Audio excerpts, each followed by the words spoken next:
ስንት ሰራሽ?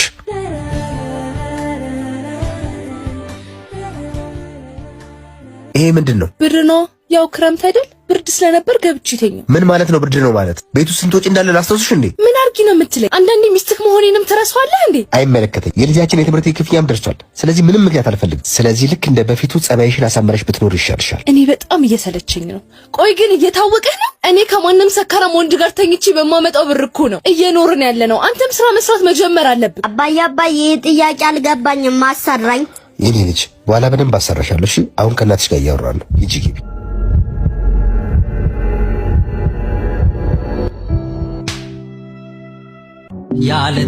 እስቲ ረፍ።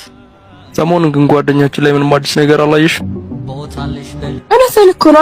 አንተም ጀምር። ሰሞኑን በጣም ደስተኛ ነህ፣ ግን ደስ ብሎኛል። አትናገርም? አለበለዚያ ግን ታውቃለህ። ደግሞ ከመቼ ጀምሮ ነው መደዋወቅ የጀመርነው? ቆንጆዬ የምትረዳኝ ተማሪ ሴት አገኘ። እኔ አሁን ምርር እያለኝ ነው። ከማንም ወንድ ጋር እየተጋደምኩ ብር ማምጣት ሰልችቶኛል። ለምን በየቤቱ እየሄድሽ ከወንድ ጋር እየተጋደምኩ ነው ባልን ማስተዳደሩ? አትይ። እስከ ዛሬ ስትሰሪው የነበረ ነገር አይደል? ዛሬ ምን ተገኘ? እንደዚህ ትጨቃጨቃጨቅኝ። አንዲት ነገር ልጄ በሰማ እገልሻለሁ። ትሰማለህ? እንደዚህ አይነት ህይወት ውስጥ ሆኜ ካንተ ጋር የቆየሁት በፊት በጣም ስለምወድክና ጥሩ ጎን ስላለክ ነው። በተጨማሪም ደግሞ ልጅ ያለ አባት እንድታድግ ስለማልፈልግ ነው። በዚህ ሁኔታ ግን አባቴ ለምለም ተጨቃጨቁት። በፍጹም ልጄ፣ ከእናትሽ ጋር አንዳንድ ነገሮች እያወራን ነው። እሺ አይደል እንዴ? የኔ ልጅ እኔና እናትሽ በጣም ነው የምንወድሽ። ሁለተኛ እንጨቃጨቅም። እሺ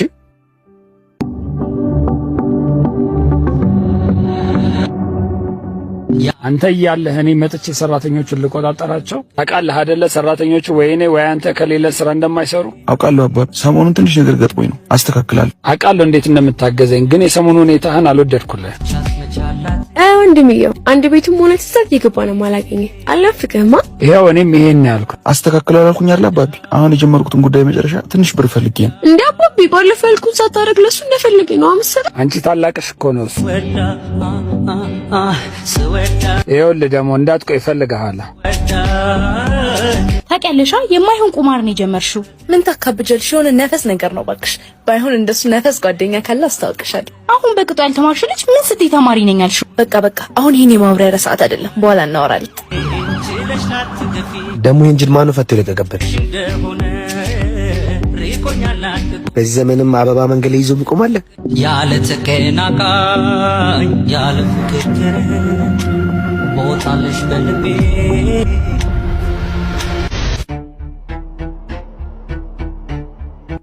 ምንድነው?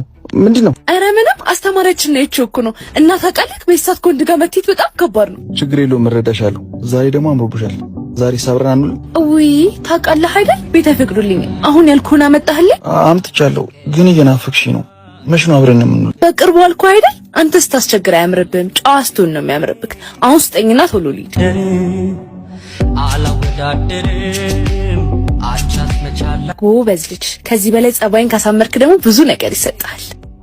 ስወዳት ታውቃለህ ግን ምን እንደሚቆጨኝ? ምንድነው ንገሪ። የዛኔ ቶሎ እንነድ ስትለኝ አለመውለዴ ይቆጨኛል። ኧረ መስግኝ፣ ለልጅ ወልደናል አይደል? ደግሞ ማንከርክሉን አንቺም ገና ነው። ዝም በል እባክህ፣ በንፋስ አይረገዝ። ታውቃለህ ግን ስንት ጊዜ እንደሆነ? ይቅር በሉኝ እመቤቴ። ይቺ ጾም ትፈታና ዛሬ ስንት ሰዓት ነው ከቤተ ክርስቲያን የምትመለሰው? ለሊት ኪዳን መቆም አለብኝ። ሰሞኑን እየደከምኩ ነው። አበርቺኝ የኔ ሚስት። ቁልፉን በር ስር ማስቀመጡ እንዳትረሺ።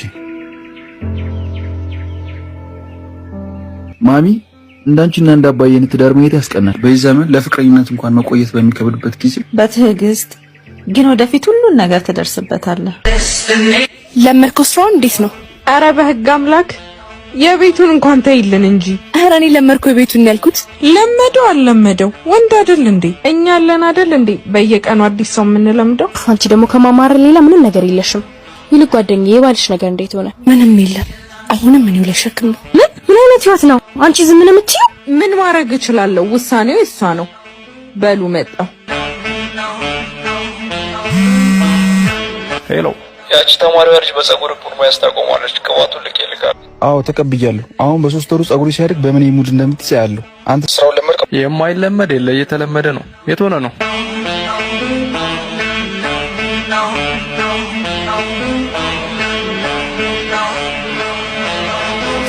ዛሬ ደግሞ ሰውዬሽ በነጠላ ነው። ሃሎ ስልኩን ተውና ወደ ስራ ከስተመር እየመጣ ነው። በቃ ከስተመር መጣ መሰለኝ። የት ሆነ ነው?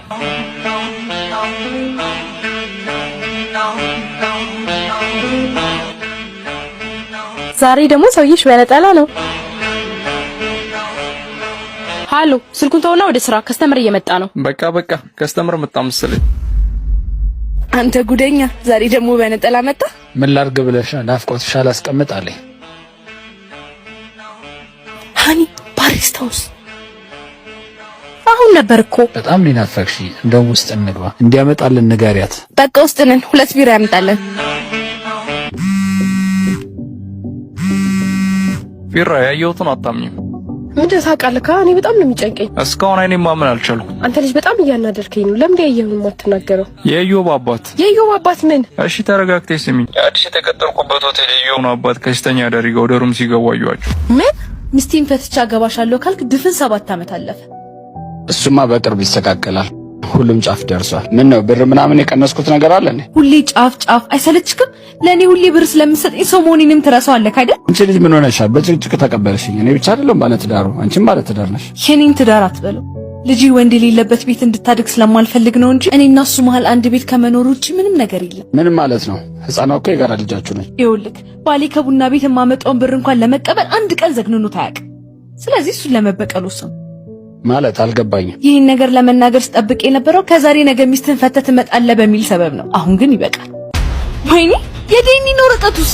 የምን ወረቀት? ወይኔ ያለቀልኝ። በቃ በቤት መሆን አለበት።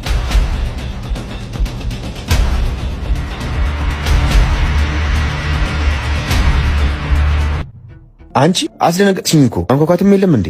ለማንኛውም ጥሩ ሰዓት ነው የመጣሽው። ምን ነው ፈልገኸኝ ነበር እንዴ? አዎ ፈልጌሽ ነበር። ለረጅም ጊዜ ክልክል የነበረው እርሱ ጉዳይ እንዳለቀ ነግረውኛል። እና ይህን ስራ መስራት ታቆሚያለሽ። የቱን ስራ አልገባኝም። ምን ማለት ነው? ስንት ስራ ነው ያለሽ? እንደ ዕቃ መኖሬ ሳያንስ አንተ በፈለግከው ጊዜ ከዚህ ስራ ውጪ አትውጪ የምትለኝ ሰው አይደለም። ሴትዮ ላስታውስሽ እንዴ? እንዲህ በኩራት የምትመኪበት ስራ ከ10 ወንድ ጋር መጋደም እኮ ነው። ብቻ ይገባኛል። ድጋሚ ወደ ኋላ እንመለስ። ከዚህ በኋላ ሁሉም ነገር ጥሩ ይሆናል። ብሩን እቀበላለሁ። አንቺም የራስሽን ስራ ትጀምራለሽ። ከዛ በኋላ ልጃችን በሰላም ማሳደግ ብቻ። ግን ሁሉም ነገር ባንዴ የሚስተካከል ይመስልካል? ብዙ መጥፎ ነገሮች አጋጥሞኛል። ለመረጋጋት ትንሽ ጊዜ ይፈልጋል። ጨርሻለሁ። ትዕዛዙ ከዛሬ ይጀምራል።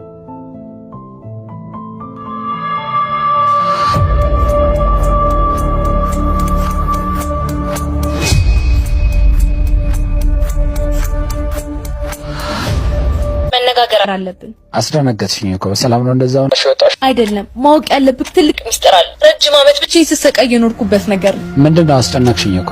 ስለ ህፃኗ ጉዳይ ነው። ስለ ልጅሽ ነው እንዴ? ዲኤንኤውን አግኝቻለሁ። ስለምን ዲኤንኤ ነው የምታወሪው? አረ ስራ ቦታ ስላለች ልጅ እያወራን። ከዛ ስራ ጋር የተያያዘ ማንኛውንም ሰው እንድታገኝ አልፈልግም። እሺ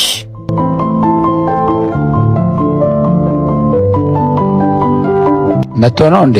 አዎ እቃ ረስቶ መጥቶ ነው። የሰማኝ መስሎኝ በጣም ደንግጬ ነበር። ለማንኛውም በጣም እፈልጋለሁ። የተለመደው ካፌ እንገናኝ። ለምንድን ነው እንደዚህ አጣድፈሽ ፈለግሽኝ? ግን የሰሞኑ ባህሪሽ ምንም ሊገባኝ አልቻለም። ምን ማድረግ እንዳለብኝ አላውቅም። ከማንም ጋር እንዳልገናኝና ስራውን እንዳቆሙ ማስጠንቅቆኛል። ከዚህ ሁሉ አመት በኋላ ምን ተገኘ? የሆነ ሲጠብቁ የነበረው እርስ ሳይሳካለት አይቀርም። አሁን እሱን ተወና የመጣሁት ለሁለት ወሳኝ ነገሮች ነው። ምንድን ናቸው? አንደኛ ከሚስት ጋር እንዲሁ ስትሸነግለኝ ነው የምትኖረው ወይስ ትለያያለህ? አሁን የሁሉ ነገር መጨረሻ ላይ ነው። ከልብ እንድትመልስልኝ ነው የምፈልገው። ሁለተኛውስ? መጀመሪያ ጠየቅኩህን መልስልኝ። ይገባኛል። እስከዛሬ ድረስም ልጆቼ ነፍስ ይወቁልኝ ብዬ ነው እንጂ ከሷ ጋር መኖረው ሰልችቶኛል። እጄ ላይ የሚገኙ አንዳንድ ንብረቶችን ላሸሽ። ከዛ በኋላ ሁሉንም ነገር ትቼ ወደ አንቺ እመጣለሁ። ጥሩ። ወደ ሁለተኛው ነገር ስንሄድ ይሄ ምንድን ነው? እንደምታየው ነው። የዛሬ 7 ዓመት የወለደችው ልጅ አንተ እንደምታስባት የቶማስ ሰጡ ያንተ ናት።